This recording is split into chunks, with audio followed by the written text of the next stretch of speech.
નમસ્તે મિત્રો, true inspiration સિરીઝની અંદર ફરીવાર આ બધા જ મિત્રોનું હાર્દિક સ્વાગત છે। જેવી રીતે આ બધા જ મિત્રો જાણો છો, આ સિરીઝના માધ્યમથી આપણે ઇન્સ્પિરેશનલ પર્સનાલિટી સાથે મુલાકાત કરીએ છીએ અને આ બધી જ પર્સનાલિટી પાસેથી આપણે કંઈક ઇન્ફોર્મેશન લઈ રહ્યા છે। આજે જે વિશેષ પ્રતિભાશાળી વ્યક્તિત્વ સાથે આપણે મુલાકાત કરવાના છે, ખૂબ ઇન્ટરેસ્ટિંગ વ્યક્તિત્વ એટલા માટે છે કેમ કે એમની જે ફિલ્ડ છે એ ફિલ્ડ, એ ડ્રીમ, એ સ્વપ્ન હર કોઈ વિદ્યાર્થીનું હોય છે। જ્યારે વિદ્યાર્થી નાના હોય છે ને, એટલે કે જ્યારે સ્ટડી કરતા હોય છે 3rd સ્ટાન્ડર્ડ 4th સ્ટાન્ડર્ડમાં, ત્યારે એમણે ક્યારેક તો એકવાર તો એવું વિચાર્યું જ હોય છે કે યાર મારે પણ એક દિવસ પાયલટ બનવું છે, અથવા તો પાયલટ કહેવાય એ ખબર પણ ના હોય, પણ આપણે એક શબ્દ બોલતા હોઈએ મારે પણ વિમાન ઉડાડવું છે। એવા આપણી વચ્ચે કોમર્શિયલ પાયલટ ધ્રુવી ચોડવડિયાજી આપણી વચ્ચે ઉપસ્થિત છે। મિત્રો, તો આવો વિશેષ સમય ન લેતા ધ્રુવીબેન સાથે જ આપણે વાત કરીએ, સંવાદ કરીએ। તમે પાયલટ બનવા ઈચ્છતા હોય અથવા તો તમારું પાયલટ બનવું એક ડ્રીમ હોય તો આ ઇન્ટરવ્યૂ તમારા માટે ખૂબ ઉપયોગી સાબિત થશે અને ઇન્ટરવ્યૂને એન્ડ સુધી જરૂરથી નિહાળજો, જેથી કરીને ધ્રુવીબેનની જે એક્સપિરિયન્સ ભરી જે સ્ટોરી રહી છે, જે સફર રહી છે, જે સંઘર્ષ રહી છે, એક મધ્યમ વર્ગીય પરિવારમાંથી દીકરી પાયલટ બની શકે એવું ઉદાહરણ ધ્રુવીબેને આજે પૂરું પાડ્યું છે। તો આવો મિત્રો, આપણે સંવાદ કરીએ ધ્રુવીબેન સાથે। ધ્રુવીબેન, આપનું હાર્દિક સ્વાગત છે અમારા પ્લેટફોર્મ પર। અને સૌપ્રથમ દર્શક મિત્રોને તમારો ટૂંકમાં પરિચય આપો તો આપ શું કહેશો? First of all, thank you for giving me this opportunity. Welcome. And my name is Dhruvi Chodwadia, as you know. I am a commercial pilot. I belong to Surat. I have been brought up and raised in Surat. And it was my childhood dream to become a commercial pilot. I have also done computer engineering. And currently, I am a cadet pilot with Indigo Airlines. Right. Now, તમે એક computer engineering, અહીંયા ખૂબ સરસ સમજવા જેવી વાત એ છે મિત્રો કે મોટાભાગે વિદ્યાર્થીઓ જે પાયલટ બનવાનું વિચારતા હોય છે એ 12th પછી ધ્રુવીબેન વધારે એ ચૂઝ કરતા હોય છે કે આફ્ટર 12th મારે પાયલટની દિશામાં આગળ વધવું છે, પણ અહીંયા તમે કોમ્પ્યુટર એન્જિનિયરિંગ પછી આ સિલેક્ટ કરવા પાછળનું કોઈ એવું સ્પેશિયલ રીઝન અથવા તો એવું કંઈ હોય તો આપ મિત્રોને પણ સજેશન કરી શકો છો? એવું કંઈ રીઝન પર્ટિક્યુલર નથી। આફ્ટર 12th મને પણ કરવું હતું, બટ સિન્સ લિમિટેડ સોર્સિસ, અમારા બેકગ્રાઉન્ડમાં અમને કોઈ એવું knowledgeable person in aviation field મળ્યું નહોતું, એટલે મારા અને મારા પપ્પાનું બેવનું ઓપિનિયન એવું હતું કે અમે ડિગ્રી એક કમ્પ્લીટ કરીને પછી આગળ પરસ્યુ કરીશું કમ્પ્યુટર। રાઈટ છે, એટલે because of competition, because of like information, like awareness અને એક બેકઅપ પ્લાનથી જો કોઈ વિદ્યાર્થી ચાલવા ઈચ્છે છે તો આ પણ એક મોડલ છે કે તમે કોઈ પણ ગ્રેજ્યુએશન ફિલ્ડમાં રહીને અને સાથે સાથે થોડીક પ્રિપરેશન કરીને આફ્ટર કમ્પ્લીટિંગ યોર ગ્રેજ્યુએશન તમે આ ફિલ્ડ પર ફોકસ કરી શકો છો। અને એક ઓપ્શન છે, જેવી રીતે તમે મારી જ ચેનલ પર મૈત્રીબેનનું પણ ઇન્ટરવ્યૂ જોયેલું છે, જેમને આફ્ટર 12th ડાયરેક્ટ આ કોમર્શિયલ પાયલટની દિશામાં આગળ વધેલા છે। તો બંનેમાંથી કોઈ પણ મોડલ તરફ તમે જઈ શકો છો બેકઅપ પ્લાન સાથે પણ, અધરવાઇઝ તમે ફુલ્લી કોન્ફિડન્ટ છો, તમે કેપેબલ છો, સક્ષમ છો અને રેડી છો મેન્ટલી, તો તમે ડાયરેક્ટ 12th પછી પણ જઈ શકો છો। ધ્રુવીબેન, બેઝિક ક્રાઇટેરિયા જો આપણે વાત કરીએ તો વિદ્યાર્થીએ આ ફિલ્ડમાં આવવા માટે કયા બેઝિક ક્રાઇટેરિયાની જરૂર રહેતી હોય છે? બેઝિક ક્રાઇટેરિયામાં તમારું higher school in maths and physics જોઈએ છે, ઇંગ્લિશ પ્રોફિશિયન્સી જોઈએ છે, right, and minimum percentage 55 to 60%। એટલે ફ્રેન્ડ્સ, 12th પછી પણ તમે આ ફિલ્ડની અંદર આગળ વધી શકો છો। મેજોરિટી જ્યારે તમે સાયન્સ ફિલ્ડમાંથી બેકગ્રાઉન્ડમાંથી હોવ છો તો કોઈ ચેલેન્જ નથી, બટ મેથ્સ અને ફિઝિક્સ આમની અંદર કમ્પલસરી છે। તો તમે જો બાયોના સ્ટુડન્ટ્સ છો તો તમારે મેથ્સની અલગથી એક્ઝામ્સ આપવી પડતી હોય છે, NIOS બોર્ડમાંથી તમે આપી અને એલિજિબલ થઈ શકતા હો છો। ધ્રુવીબેન, મેઇનલી વાત કરીએ તો એક પ્રોસેસ આ ફિલ્ડમાં જવા માટેની કઈ રીતની રહેતી હોય છે, કયા સ્ટેપ્સ હોય છે અને કેટલા સ્ટેપ્સમાંથી સ્ટુડન્ટને પસાર થવાનું હોય છે? First of all, as per my opinion, તમારે મેડિકલ કરવું જોઈએ।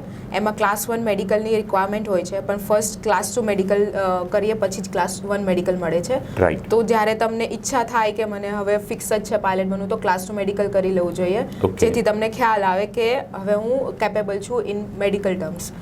એના પછી ક્લાસ 1 માટે એપ્લાય કરવાનું હોય છે।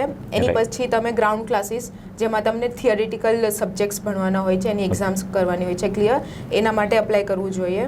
એમાં એવું હોય છે કે 70 આઉટ ઓફ 100 માર્ક્સનું ક્લિયરન્સ હોય છે, તો એમાં તમારે ખૂબ ધ્યાન આપવું જોઈએ થિયરિકલમાં। ઓકે, તો passing marks are 70, so it's not normal, above average, તો એ ધ્યાન રાખવું જોઈએ। અને પછી એક રેડિયો ટેલિફોની લાઇસન્સની એક એક્ઝામ આવે છે જે ટફેસ્ટ માનવામાં આવે છે, રાઈટ, તો એના માટે ફોકસ કરવું જોઈએ।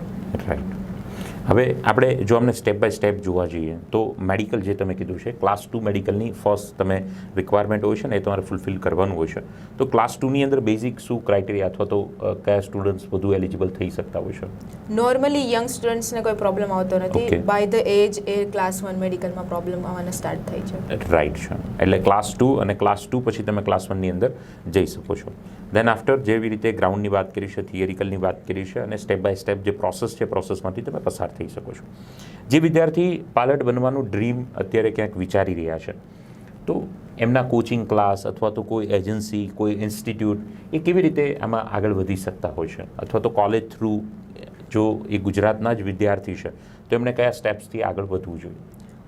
There are two ways to become a pilot. Okay. One is conventional and Right. second is cadet program. Cadet જો program. તમે કન્વેન્શનલ કરવા માંગતા હોય તો એ નોર્મલી તમારા બેઝ પર તમારે બધું કરવાનું હોય છે, ક્લાસીસ એન્ડ એવરીથિંગ. તો Okay. એ તમે સર્ચ કરી શકો છો યા તો કોઈના રેફરન્સથી જોઈ શકો છો. કયા બરાબર. મોસ્ટલી લોકો મુંબઈ અને દિલ્હી મેગા સિટીમાં ચૂઝ કરે છે. રાઈટ. અને અગર તમે કેડેટ પ્રોગ્રામમાં ચૂઝ કરો છો તો તમે પહેલાં ઇન્ટરવ્યૂ માટે જશો અને જ્યારે તમારું સિલેક્શન થશે તો એની જ અંડર પ્રોસેસમાં એ બધું આવી જશે. બરાબર. જો તમે કેડેટ પ્રોગ્રામ ચૂઝ કરો તો બધું ક્લિયર જ છે તમારા માટે પાછળ. અગર Right. કન્વેન્શનલ છે તો બધું તમારે પોતાની રીતે સર્ચ જાતે તમારે સર્ચ કરવાનું રહેતું હોય છે. મેઇનલી ફ્રેન્ડ્સ બે પાર્ટથી તમે એન્ટ્રી કરી શકો છો. અલ્ટિમેટ તમારે બનવાનું તો પાયલટ જ છે. કન્વેન્શનલ મોડ પર છે અને એક કેડેટ પ્રોગ્રામથી પણ તમે જઈ શકો છો. બંનેની અંદર મેજર જો આપણે મેમ ડિફરન્સની વાત કરીએ તો એ કયો ડિફરન્સ પડતો હોય છે?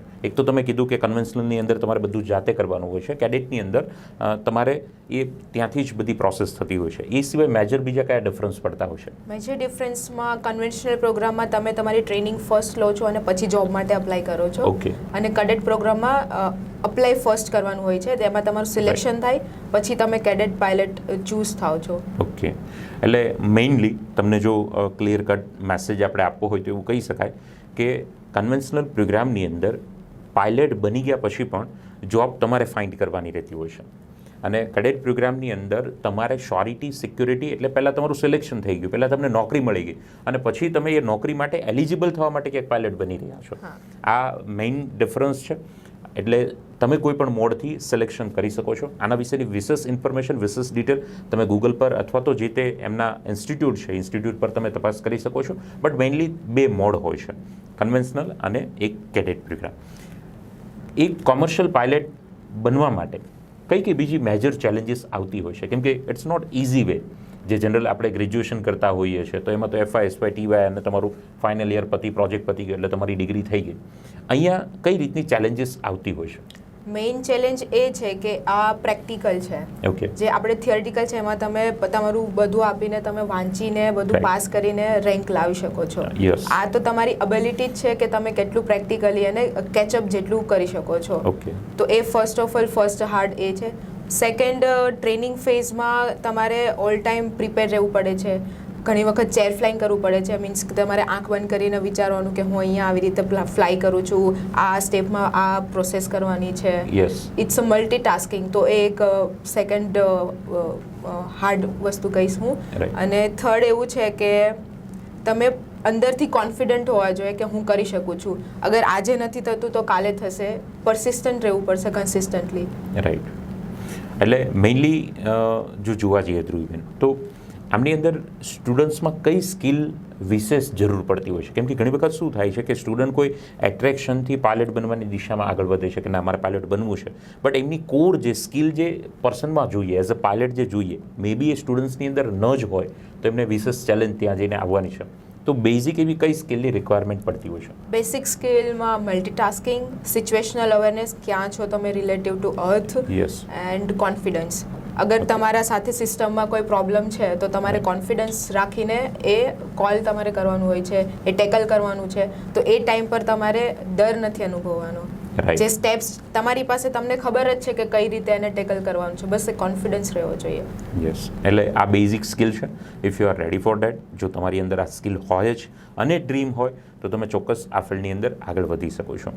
ધ્રુવીબેન, ઘણી વખત વિદ્યાર્થીઓને એવો પ્રશ્ન આવતો હોય છે કે અમે ઇન્ડિયા બેઝ અથવા તો અલગ અલગ કન્ટ્રીઝ, યુએસએ, અલગ અલગ કન્ટ્રીઝમાંથી પણ અમે ટ્રેનિંગ લઈ શકીએ, તો કયું બેસ્ટ આપણે પડતું હોય છે? આપણે ગુજરાતી અગર કલ્ચરમાંથી જે સ્ટુડન્ટ્સ આવતા હોય છે એમના માટે શું કયો ઓપ્શન બેસ્ટ પડે છે? In my opinion, out of India is better training in terms of time as well. In India, if you want to do it from India, તમને ટાઈમ વધારે લાગે છે, જે વસ્તુ ત્યાં ઓછા સમયગાળામાં થાય છે. અને Right. Training is also better in USA, I would say.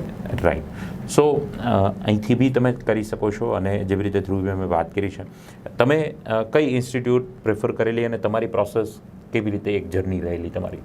મારી જર્નીમાં એવું હતું કે મને કેડેટ પ્રોગ્રામ કરવું હતું. યસ. એ માટે મેં અપ્લાય બી કરી દીધું હતું, પણ મારું ઇન્ટરવ્યૂની ડેટ હજુ આવી નથી.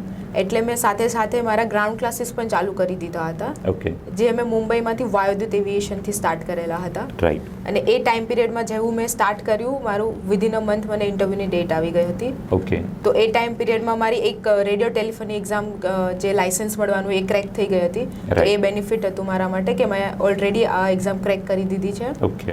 એટલે એક સ્ટેપ આપણું ત્યાં જ કમ્પ્લીટ હતું. રાઈટ. અને પર્ટિક્યુલર એ એક્ઝામની અંદર શું આવતું હશે? જે એ એક્ઝામની અંદર તમારે પાર્ટ 1 પાર્ટ 2 એવી રીતે હોય છે. પાર્ટ 1માં તમારે જે રિયલ કમ્યુનિકેશન હોય છે, એર ટ્રાફિક કંટ્રોલર એટીસી જે ગ્રાઉન્ડ પર હોય છે, અને જે એરક્રાફ્ટ જોડે એમની જે કમ્યુનિકેશન થાય છે, રાઈટ, એનું પાર્ટ 1 હોય છે. અને પાર્ટ 2માં વાઇવા હોય છે, basically all the regulations, how to fly and everything. બરાબર છે. બેઝિક એમના જે કોન્સેપ્ટ છે, જે ફ્લાઇંગ માટેના જે રૂલ્સ રેગ્યુલેશન છે, એટલે વન ટાઈપ ઓફ તમારું વાઇવા અને રિટર્ન અને નોલેજ જે એમનું છે, જે કનેક્ટિંગ ફિલ્ડ એમને લઈને જે એક્ઝામ્સ છે, એટલે એ તમે ક્લિયર જ હતી, એટલે કેડેટ પ્રોગ્રામમાં જવામાં તમારા માટે easy. That one is one of the toughest one. So right. અને આ બધી જ પ્રોસેસમાં એક જનરલી આઈડિયલી કેવો સમયગાળો લાગતો હોય છે? જેમ કે એન્જિનિયર તો મને ખબર છે કે ભાઈ 4 વર્ષ થવાના છે, કોઈ બીકોમ બીબીએ બીસીએ કરું છું તો મને ખબર છે 3 વર્ષ થવાના છે.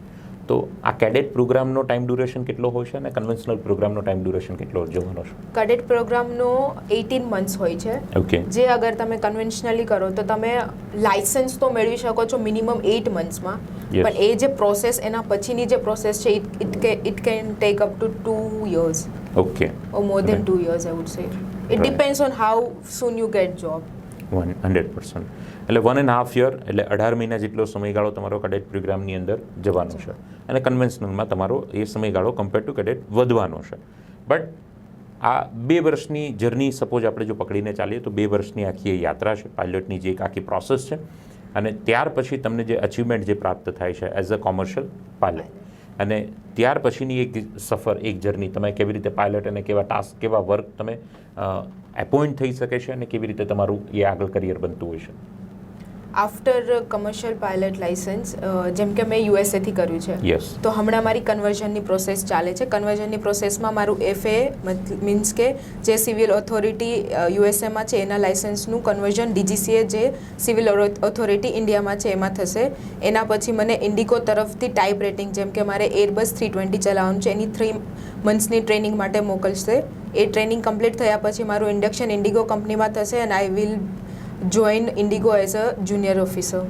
રાઈટ. અને ત્યાર પછી તમારા એમાં એક્સપિરિયન્સના આધારે તમારું એમાં પ્રમોશન અને એ રીતના લેવલ તમારા પ્લસ થતા જતા હોય છે. સો ફ્રેન્ડ, આ જે આખી પ્રોસેસ છે, આ આખી યાત્રા છે, ઘણી વખત એક મિડલ ક્લાસ ફેમિલીના સ્ટુડન્ટ્સને ડ્રીમ તો હોય છે, વિદ્યાર્થી પરિવારમાંથી આવતા હોય છે, એમને સ્વપ્ન તો હોય છે, બટ આમની જે એપ્રોક્સ ફીઝ ક્યાંક જે જનરલી સાંભળતા હોય છે, નિયર ટુ 1 CR એપ્રોક્સ, એ પછી કેડેટ હોય કે કન્વેન્શનલ હોય, થોડું ઘણું variation difference depends on institute, depends on તમે કઈ કન્ટ્રી સિલેક્ટ કરો છો એના આધારે આવતું હોય છે.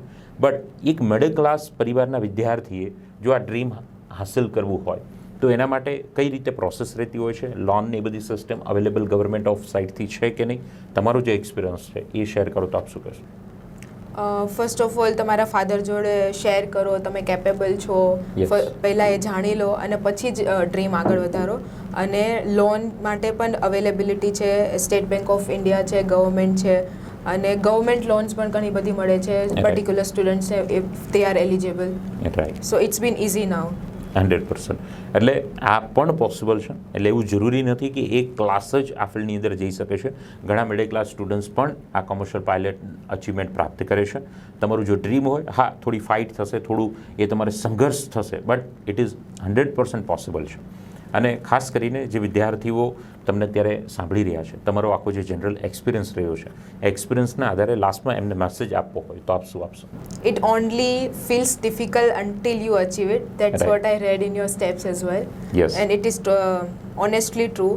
જ્યાં સુધી તમે અચીવ નહીં કરશો ત્યાં સુધી ડિફિકલ્ટ લાગશે. After achieving it A easy બની જશે. તો never give up, do hard work, Bing consistent, you will achieve it. 100%. ખૂબ સરસ મજાની વાત કીધી છે. અને હું હંમેશા એવું કહેતો જ હોઉં છું વિદ્યાર્થી મિત્રો કે કોઈ પણ સરળ વસ્તુ એ સરળ બનતા પહેલાં અઘરી જ હોય છે.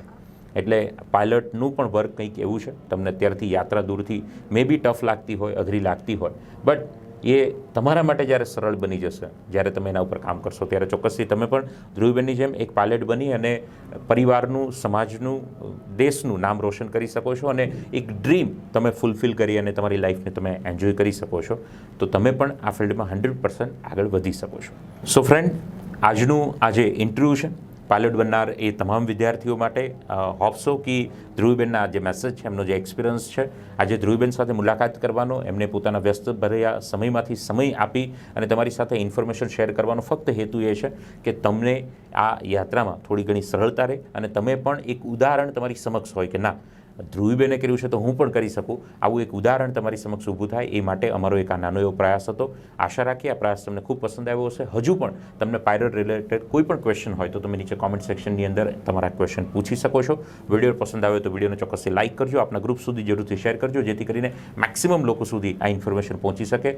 એન્ડ થેન્ક યુ ધ્રુવીબેન, તમે કિંમતી સમય તમારો અહીંયા શેર કરીને વિદ્યાર્થીઓ સાથે ઇન્ફોર્મેશન શેર કરી છે. And also thanks to all of you who just give me a wonderful support and લવ. હરેક વિડીયોને તમે લાઇક અને શેર કરી રહ્યા છો, કોમેન્ટ કરી રહ્યા છો, વિડીયોને એટલો પસંદ કરી રહ્યા છો, બદલ આપ સૌના ખૂબ ખૂબ આભારની સાથે thank you very much to all of you. God bless you, best of for a bright future. જય હિન્દ, જય ભારત.